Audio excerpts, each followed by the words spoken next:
비사리성의 새벽 공기는 엄숙하고도 고요했습니다. 유마일은 평상 위에 조용히 누워 있었고 주변에는 제자들이 빙 둘러앉아 분위기가 무겁게 가라앉아 있었죠. 마치 공기 안에 깊은 사색이 떠도는 듯했어요.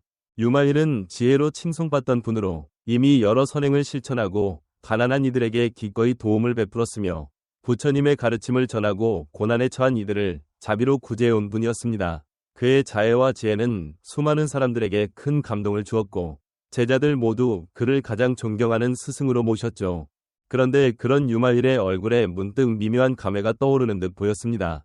그는 천천히 고개를 들더니 낮고 조용한 목소리로 아주 무겁게 한마디를 꺼냈습니다. 내가 여러 해 동안 셀 수 없이 많은 선행을 해왔지만 어쩌면 그 과정에서 나도 모르게 예전의 공덕을 소진했을지도 모르네. 이 말은 마치 호수에 큰 돌이 떨어진 것처럼 주변에 있던 제자들에게 엄청난 충격과 혼란을 안겼습니다. 모두가 서로를 바라보며 어찌 이런 말씀이 가능할까? 하는 표정을 지었어요. 지혜롭고 위대한 분이, 게다가 부처님께서도 칭찬한 분이 자신을 탓하다니 도무지 이해가 되질 않았죠. 원래 선행이란 공덕을 쌓고 복을 늘리는 길 아닌가요? 그런데 공덕을 소진한다고 하시니 다들 크게 당황했습니다. 그때 한 젊은 비구가 당혹감을 감추지 못하고 스승님, 선행이 어찌 공덕을 소모시킨단 말입니까? 보시도 사람을 구하는 것도 법을 설에 알리는 것도 복을 쌓는 길 아니었습니까? 하고 물었습니다. 다른 이들도 작게 수군거리며 같은 의문을 품고 있었죠. 유마일은 그들의 혼란스러운 표정을 보다가 미소를 띄었고 눈빛에는 자애와 통찰이 어른거렸어요. 세상 사람들은 흔히 보시하면 무조건 공덕을 쌓는 거라 여기고 법을 설하거나 남을 구제하면 복이 늘어난다고 생각한다네. 하지만 만약 그 선행에 명예나 대가를 바라는 마음이 끼어 있다면 그건 오히려 물이 새는 그릇과 같아서 공덕이 다 새어버릴 수 있지. 주변 제자들은 여전히 놀라고 당황스러웠지만 그의 말을 깊이 새기려 했었습니다. 한나이 지긋한 거사가 조심스럽게 그렇다면 우리가 해온 모든 선행도 진짜 의도를 의심해야 하는 건가요? 하고 물었습니다. 유마일은 부드럽게 숨을 내쉬며 대답했습니다. 금강경에서 말하길 어디에도 머무르지 않는 마음으로 선을 행하라고 했네. 만약 복을 얻으려는 욕심 때문에 선행을 하면 그 선행은 결국 공중누각일 뿐이네. 그러고 나서 그는 예를 하나 들었습니다. 어떤 장자가 생전에 보시에 열심이었고 가난한 이들에게 음식과 잠자리를 아낌없이 주며 널리 이름을 떨쳤다네. 자신은 그게 가장 높은 선행이고 최고의 덕이라고 여겼지. 그런데 죽음이 가까워졌을 무렵 꿈에 수많은 거지들이 나타나 그를 괴롭히며 네가 약속했던 걸 다 주지 않았다 하고 빚을 갚으라며 몰려들었어. 그는 두려움에 떨어 참회하고 더 맑은 마음으로 보시하겠다며 간절히 서원했지. 왜 그런 일이 생겼을까? 그가 보시할 때 무심코 교만한 마음과 보답을 바라는 마음을 품었기 때문이네. 그런 마음은 보시의 진정성을 갉아먹어 오히려 그 사람이 쌓았던 복을 줄어들게 했던 거지. 이 이야기를 들은 제자들은 조금씩 유마일이 말하는 이치를 이해하기 시작했습니다. 그러나 여전히 완전히 납득하지 못한 부분들이 있었습니다. 젊은 비구가 다시 질문했어요. 스승님, 보시가 때로는 이기심이나 교만과 뒤섞일 수 있다는 걸 알겠습니다. 그러나 법을 전하는 건 어째서 공덕을 소모시킬 수 있다고 하시는 건가요? 부처님의 가르침을 전해 중생을 깨우치도록 돕는 일은 분명히 큰 선행이지 않습니까? 유마일은 그 비구를 바라보며 차분하게 대답했습니다. 물론 법을 전하는 것은 좋은 일이네. 하지만 그 안에 내가 저들을 가르친다는 마음이 생기면 문제가 생긴다네. 내가 너희보다 더 알고 있으니 내가 이끌어야 한다라는 교만함이 자리 잡으면 그것은 불순물에 물든 선행이 되어버려. 밖으로 드러난 행위는 선해 보이지만 정작 말하는 사람의 마음속에는 자만이 싹트고 번뇌가 더해지지. 그렇게 되면 원래 쌓였어야 할 복이 오히려 닳아 없어진다네.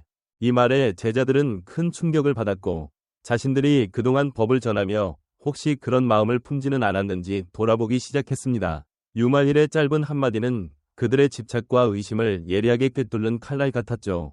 듣다 보니 보시나 법을 설하는 선행조차도 마음가짐에 따라 공덕이 빠져나갈 수 있다는 사실을 알게 된 겁니다. 유마일은 잠시 쉬었다가 제자들을 둘러보며 말을 이었습니다.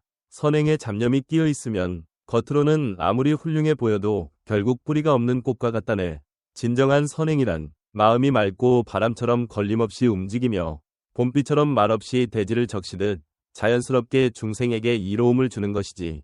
그 말에 제자들은 깊은 생각에 잠겼습니다. 그러다 한 젊은 비구가 조심스레 물었어요. 스승님, 그렇다면 선행을 할 때 사심이 섞이면 공덕이 소모될 수 있다고 하셨는데, 그렇다면 공덕을 키우면서도 집착에 빠지지 않으려면 어떻게 해야 합니까? 우리가 지금 하는 선행이 진짜 깨끗한 마음에서 나오는 것인지, 아니면 사리사욕에 물들어 있는 건지 어떻게 판단해야 합니까? 유마일은 그 질문에 부드러운 눈빛으로 웃음을 지으며 대답했습니다. 선행의 참뜻은 외적인 행동이 아니라 마음이 얼마나 맑은가에 달려있네. 보시나 설법의 양과 내용에만 집착하지 말고 그 이면에 있는 동기를 살펴야 하네. 마음이 맑고 집착이 없으면 선행은 저절로 이루어진다네. 그러나 마음에 조금이라도 집착이 생기면 물이 새는 그릇처럼 공덕이 흩어지는 법이지. 그리고는 조금 더 나아가 이야기를 이어갔습니다. 진정한 선행이란 보답이나 칭찬을 바라지 않고 오직 자비와 지혜로 행하는 거라네. 거기에 탐욕이나 노여움, 어리석음이 끼어들 틈이 없어야지. 만약 이것만큼 했으니 당연히 좋은 대가가 따르겠지 하는 생각을 품었다면 이미 그 순간 선행은 물질적 교환에 지나지 않게 돼버린다네. 그러니 자신의 마음을 늘 살피면서 나는 왜 이 일을 하고 있는가 하고 물어야 한다네. 유마일은 말을 계속했습니다. 보시를 할 때도 내가 이렇게 관대하다고 과시하고 싶은 마음이 생기는지 혹은 사람들에게 칭찬받고 싶다는 욕심이 있는지 살펴봐야 하네. 만약 그런 마음이 조금이라도 있다면 이미 그것은 순수한 자비심에서 비롯된 것이 아니라 허영심으로 얼룩진 보시가 되어버리지. 참된 보시는 결과나 보답을 전혀 바라지 않는 거라네. 그는 제자들의 혼란을 읽고 다시 부연했습니다. 결국 모든 선행은 마음에서 시작되지. 마음이 바깥 무언가에 얽매이거나 동요되지 않아야 해. 보시를 하더라도 내가 무언가 줬다는 생각에 머무르지 않고 법을 설하더라도 내가 뭘 가르쳤다는 집착이 없도록 해야 하네. 그래야 공덕이 샘솟듯 오르고 새어 나가지 않는다네. 마음이 맑고 집착이 없으면 하천이 흐르듯 자연스럽고 끊기지 않는 선행이 완성되는 거야. 조금 더 강조하듯 그는 이어 말했습니다. 만약 나는 이렇게 선행을 했으니 복을 많이 쌓았겠지 하는 기대가 있다면 이미 거기에 의지하려는 마음이 생긴 거라네.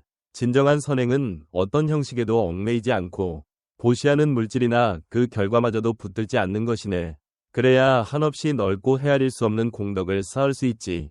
그 말이 떨어지자 제자들은 비로소 마음속에서 뭔가 환해지는 듯한 감각을 느꼈습니다.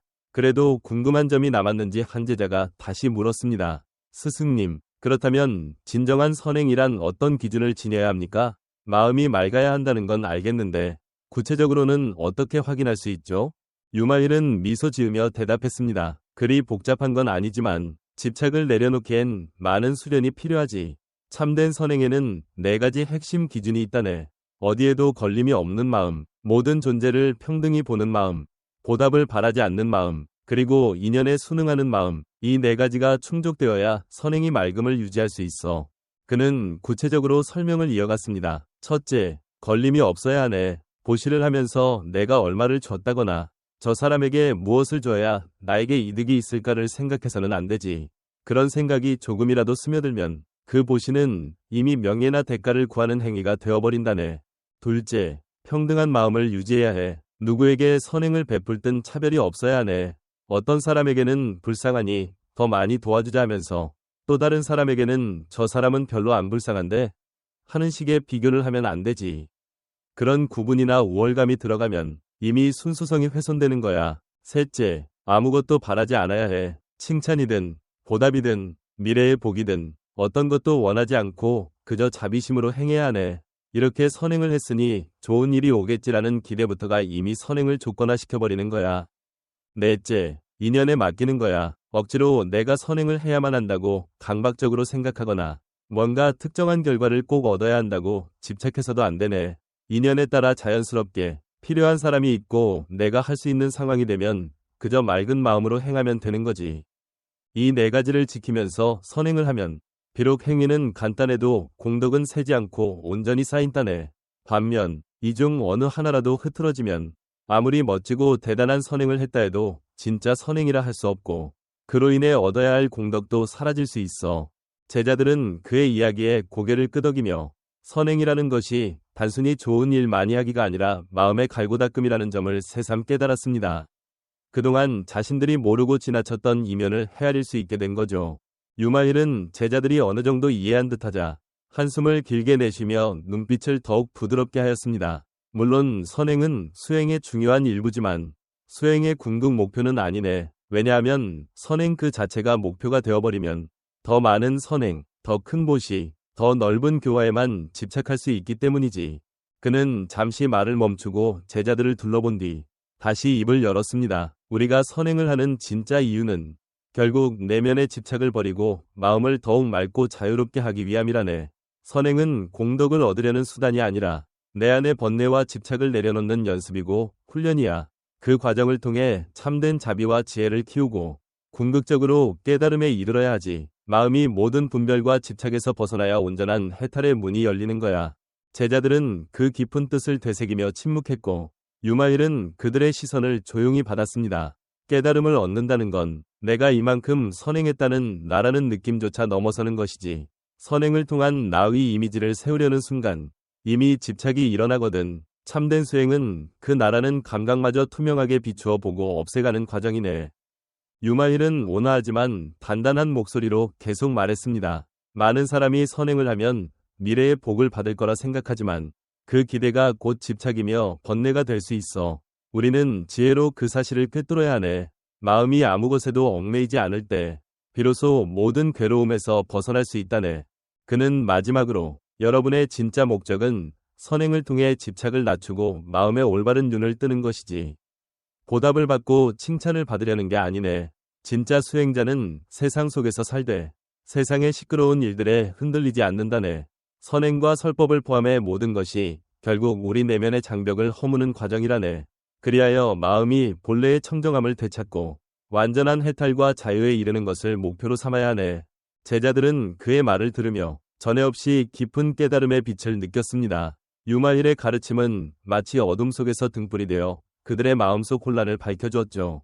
선행이란 결국 겉으로 드러나는 착한 행위가 아니라 내 마음을 살피고 비우는 길이라는 것을 뼈저리게 깨닫게 된 겁니다. 그리하여 결국 제자들은 선행과 복덕을 넘어 선행을 통해 진실로 마음을 비우고 공을 체득하는 것, 이야말로 참다운 수행이자 해탈의 길임을 깨닫게 되었어요. 그리고 거기서 비롯되는 자유와 평화가 바로 부처님께서 말씀하신 진정한 해탈이라는 사실을 다시금 가슴 깊이 새겼답니다.